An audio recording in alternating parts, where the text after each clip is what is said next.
नमस्ते। आज आपण आषाढी स्पेशल कापण्या बनवणार आहोत। आषाढ महिना सुरू झाला की माझी आजी न चुकता कापण्या, खडबोळी असे पदार्थ तळून घेऊन यायची। तर त्यातलाच हा एक पारंपरिक पदार्थ। तर यासाठी गूळ घ्यायचा। तुम्ही ज्या मापाने गूळ घ्याल त्या गुळाच्या निम्मे आपल्याला पाणी घालायचं आहे। आता मंद गॅसवर गूळ वितळवून घ्यायचा। त्याच्यामध्ये वेलदोड्याची पावडर, आवडत असेल तर बडीशेपची पावडर घालायची। आता एक पळीभर तेल गरम करून घ्यायचं। कडकडीत तेलाचं मोहन घालायचं आहे।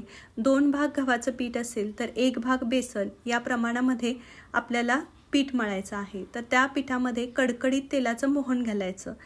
आता व्यवस्थित तेल या पिठाला लावून घ्यायचं। याच्यामध्ये मीठ घातलेलं नाही कारण गुळामध्ये बऱ्याचदा मीठ असतं। फक्त 1 चमचा भरून खसखस घालायची आणि जे आपण गुळाचं मिश्रण तयार केलेलं आहे ते थंड झालं की हळूहळू आपल्या कणकीमध्ये घालून व्यवस्थित घट्ट अशी आपल्याला कणिक मळून घ्यायची आहे। तर या पद्धतीने कणिक तयार होते। त्या गुळाच्या पाण्यामध्ये जेवढी कणिक बसेल तेवढीच मळा, म्हणजे मग कापण्या व्यवस्थित गोड होतात।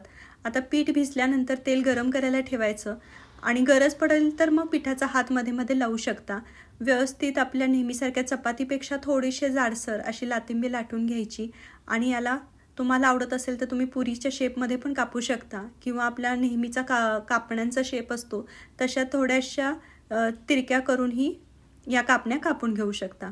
तो खूप व्यवस्थित कापल्या जातात। थोडंसं जी कणिक आहे ती अशी जाडसर लाटून घ्या आणि आता तुम्हाला हव्या त्या शेपमध्ये कट करून घ्या। तर ह्या पद्धतीने मी घेतलेल्या आहेत। आता तेल फार कडक करायचं नाही आहे, मीडियम टू लो मध्येच कडक करून घ्यायचं आणि हळूहळू याच्यामध्ये कापण्या सोडायच्या।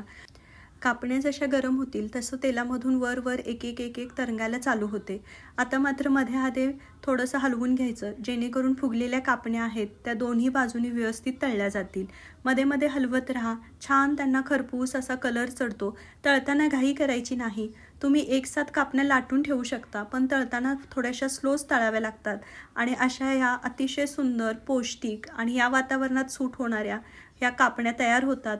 तर नक्की बनवा आणि हो, रेसिपी आवडल्यास सबस्क्राईब करायला विसरू नका। धन्यवाद।